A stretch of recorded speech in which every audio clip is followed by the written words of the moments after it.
सभी विद्यार्थियों को नमस्कार। अपने इस YouTube चैनल पर आपका स्वागत एवं अभिनंदन। हाँ, तो विद्यार्थियों, आज हम राजनीति विज्ञान विषय के अंतर्गत कक्षा 12th से नियोजित विकास की राजनीति नामक पाठ के महत्वपूर्ण प्रश्नोत्तर देखने जा रहे हैं। तो आज का हमारा पाठ रहेगा नियोजित विकास की राजनीति, कक्षा 12th, विषय राजनीति विज्ञान। हाँ, तो देखिए विद्यार्थियों, आज के पाठ का पहला प्रश्न है, बॉम्बे प्लान के बारे में निम्नलिखित में से कौन सा बयान सही नहीं है। तो जो बॉम्बे प्लान था, आजादी के बाद एक जो प्लान बनाया गया था बॉम्बे प्लान, तो आपको बताना है कि बॉम्बे प्लान के बारे में जो नीचे लिखे गए कथन हैं, इनमें से कौन सा कथन सही नहीं है। तो देखते हैं, पहला बयान क्या है कि यह भारत के आर्थिक भविष्य का एक ब्लूप्रिंट था। यह कह रहा है कि यह भारत के आर्थिक भविष्य का, किसका, बॉम्बे प्लान किसका, आर्थिक भविष्य का ब्लूप्रिंट था। क्या सही है? इसमें उद्योगों के ऊपर राज्य के स्वामित्व का समर्थन किया गया था। क्या यह भी सही है कि इसमें उद्योगों के ऊपर राज्य के स्वामित्व का समर्थन किया गया था? इसकी रचना कुछ अग्रणी उद्योगपतियों ने की थी। क्या यह सही है कि बॉम्बे प्लान की रचना कुछ अग्रणी उद्योगपतियों के द्वारा की गई थी? इसमें नियोजन के विचार का पुरजोर समर्थन किया गया था। क्या यह सही है कि इसमें नियोजन के विचार का, बॉम्बे प्लान में नियोजन के विचार का पुरजोर समर्थन किया गया था? क्या यह सही है? इसमें यह तो निश्चित है कि एक बयान सही नहीं है, तो आपको बताना है कि वो बयान सही कौन सा नहीं है। तो यह भारत के आर्थिक भविष्य का एक ब्लूप्रिंट था। बिल्कुल सही है कि बॉम्बे प्लान भारत के आर्थिक भविष्य, कौन से आर्थिक भविष्य का एक ब्लूप्रिंट था। यह तो सही है। खैर, इसमें उद्योगों के ऊपर राज्य के स्वामित्व का समर्थन किया गया था। क्या बॉम्बे प्लान में उद्योगों के ऊपर राज्य का समर्थन या राज्य के स्वामित्व का समर्थन किया गया था? नहीं, राज्य के स्वामित्व का समर्थन नहीं किया गया था। इसकी रचना कुछ अग्रणी उद्योगपतियों ने की थी। बिल्कुल सही है कि बॉम्बे प्लान की रचना कुछ अग्रणी उद्योगपतियों ने की थी। इसमें नियोजन के विचार, यानी बॉम्बे प्लान के अंतर्गत नियोजन के विचार का पुरजोर समर्थन किया गया था। यह बात भी सही है। तो इसका उत्तर हो जाएगा, यानी इसमें उद्योगों के ऊपर राज्य के स्वामित्व का समर्थन किया गया था। यह बयान सही नहीं है। इसका उत्तर हो जाएगा, इसमें उद्योगों के ऊपर राज्य के स्वामित्व का समर्थन किया गया था। अगला प्रश्न है, भारत ने शुरुआती दौर में विकास की जो नीति अपनाई, उसमें निम्नलिखित में से कौन सा विचार शामिल नहीं था। तो भारत ने शुरुआती दौर में, जब भारत आजाद हुआ था, उसमें विकास की जो नीति अपनाई गई थी, उसमें से निम्नलिखित में से कौन सा विचार उस नीति में शामिल नहीं था। तो उसको आपको बताना है कि वो विचार क्या था। तो क नियोजन, ख उदारीकरण, ग सहकारी खेती, घ आत्मनिर्भरता। तो आपको बताना है कि इसमें जो शुरुआती दौर में विकास की जो नीति अपनाई गई थी, उसमें कौन सा विचार शामिल नहीं था। तो इसमें उत्तर हो जाएगा कि उदारीकरण का विचार शामिल नहीं था। तो इसका उत्तर क्या हो जाएगा? क्या हो जाएगा? उदारीकरण का विचार शामिल नहीं था। हाँ, तो विद्यार्थियों, अब देखते हैं आज के पाठ का अगला प्रश्न। अगला प्रश्न है, भारत में नियोजित अर्थव्यवस्था चलाने का विचार ग्रहण किया गया था। तो भारत में नियोजित अर्थव्यवस्था कौन सी? भारत में नियोजित अर्थव्यवस्था को चलाने का विचार ग्रहण किया गया था। क बॉम्बे प्लान से, ख सोवियत खेमे के देशों के अनुभवों से, ग समाज के बारे में गांधीवादी विचारों से, घ किसान संगठनों की मांगों से। तो भारत में जो नियोजित अर्थव्यवस्था चलाने का विचार किया गया था, तो वो कहां से लिया गया था? बॉम्बे प्लान से लिया गया था, या सोवियत खेमे के देशों के अनुभवों से, या समाज में गांधीवादी विचारों से, किसान संगठनों की मांगों से। तो आपको यहाँ पर कूट दिए जा रहे हैं। कूट एक, सिर्फ ख और घ दो सही है। दो, सिर्फ क और ख दो सही है। तीन, सिर्फ घ और ग सही है। और चौथा उपयुक्त है सभी। तो देखिए, भारत में नियोजित अर्थव्यवस्था, भारत में नियोजित अर्थव्यवस्था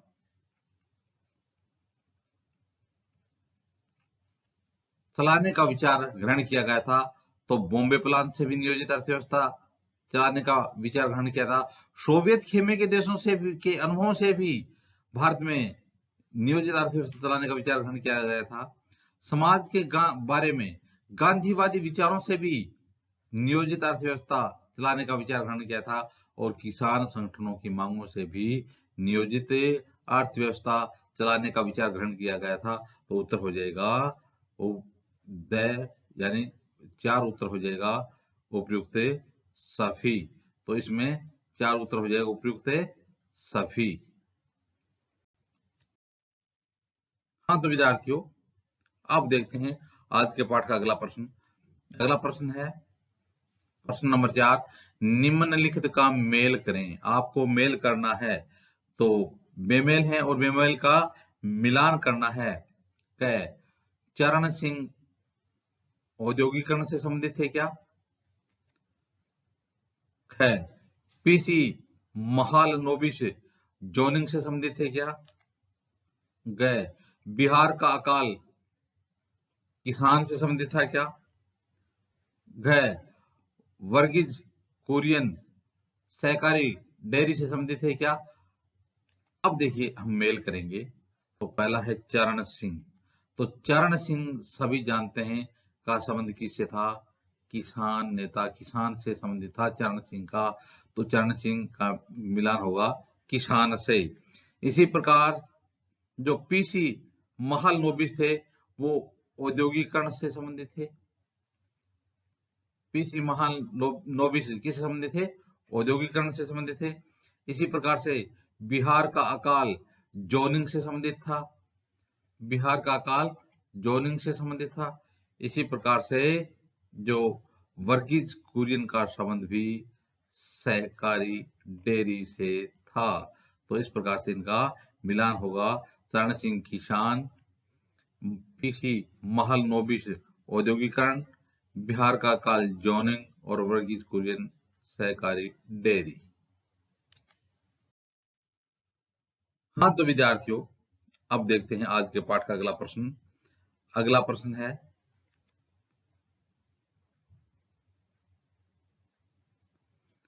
आजादी के समय विकास के सवाल पर प्रमुख मतभेद क्या थे? आजादी के समय विकास के सवाल पर प्रमुख मतभेद क्या थे? यानी विकास के बारे में या विकास से संबंधित सवाल थे, उसमें मतभेद क्या थे? क्या इन मतभेदों को सुलझा लिया गया था? तो है, देखिए, आजादी के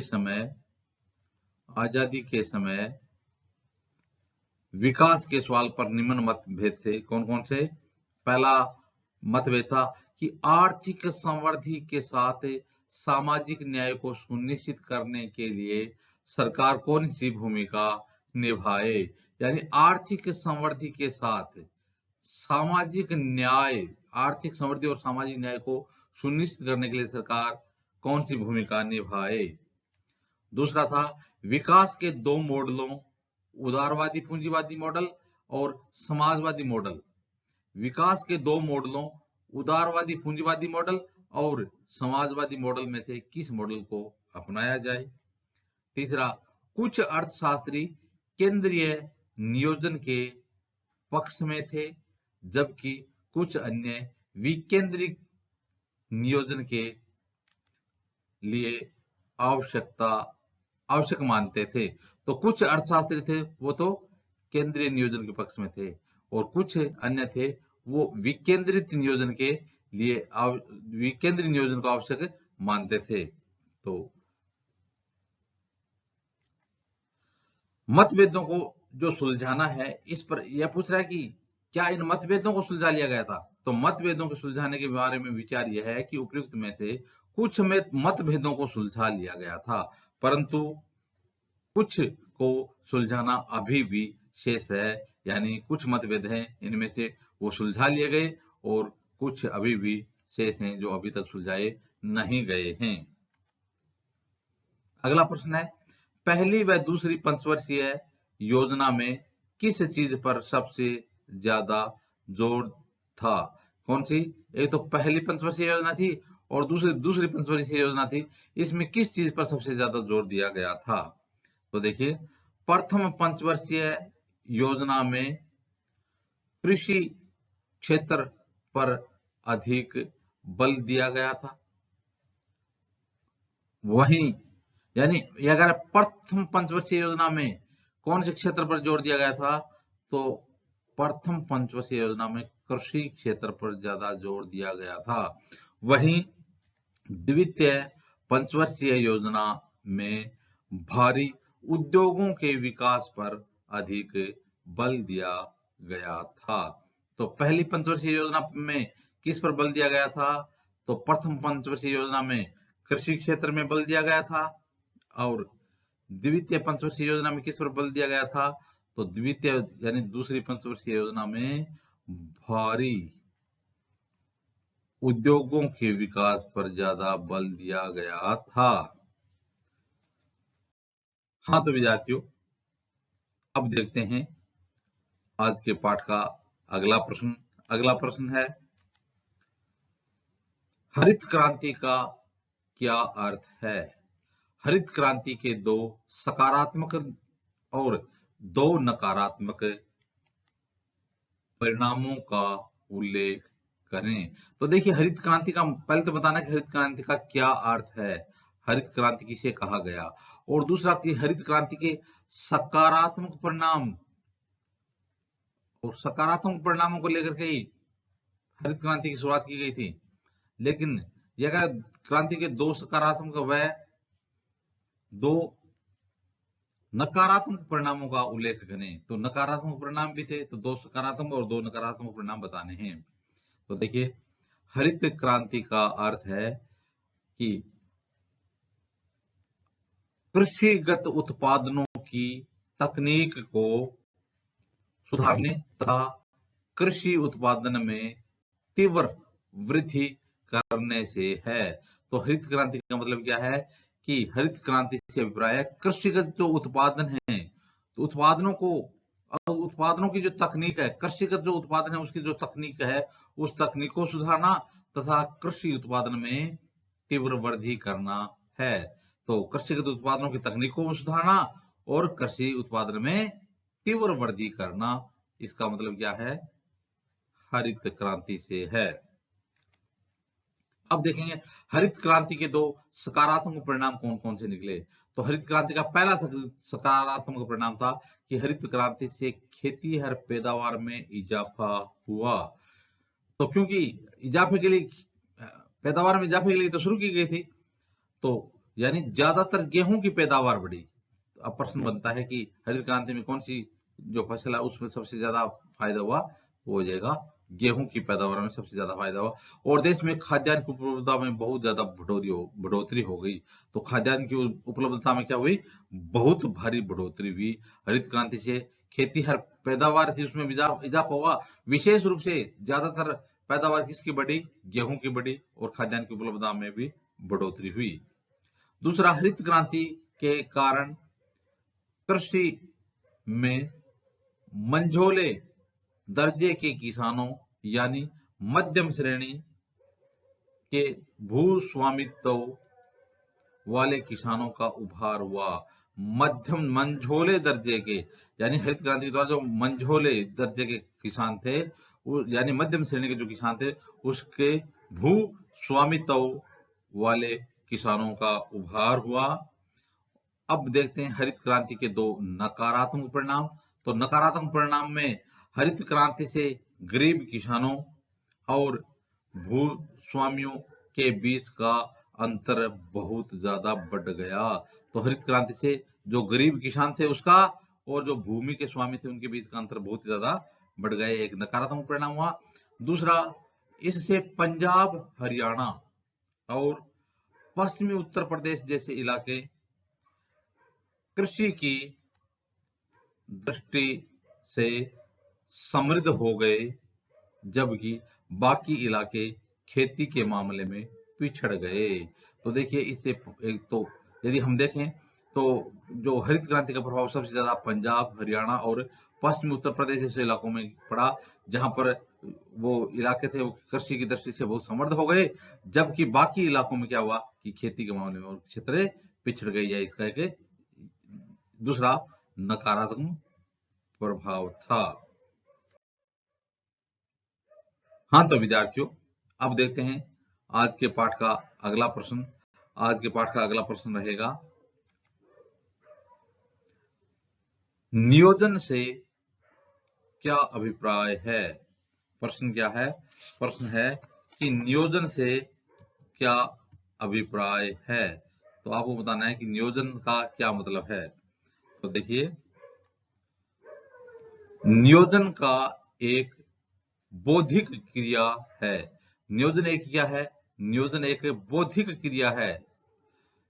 यह कार्यों को क्रमबद्ध रूप से संपादित करने की एक मानसिक पूर्व प्रवृत्ति है। यह कार्य करने से पहले सोचना तथा अनुमानों के स्थान पर तथ्यों को ध्यान में रखकर काम करना है। तो नियोजन का मतलब है कि नियोजन एक बौद्धिक क्रिया है। यह कार्यों को क्रमबद्ध रूप से संपादित करने की एक मानसिक पूर्व प्रवृत्ति है तथा यह एक कार्य करने से पहले सोचना है तथा अनुमानों के स्थान पर, अनुमानों को नहीं, नियोजन का मतलब अनुमानों के स्थान पर तथ्यों को ध्यान में रखकर काम करना ही नियोजन है। तो इस प्रकार से विद्यार्थियों अपने आज के पाठ के महत्वपूर्ण प्रश्नोत्तर देखे। आगे आने वाले वीडियो में भी इसी प्रकार से प्रश्नोत्तर देखते रहेंगे। आप भी अपने इस YouTube चैनल के साथ बने रहिए। धन्यवाद।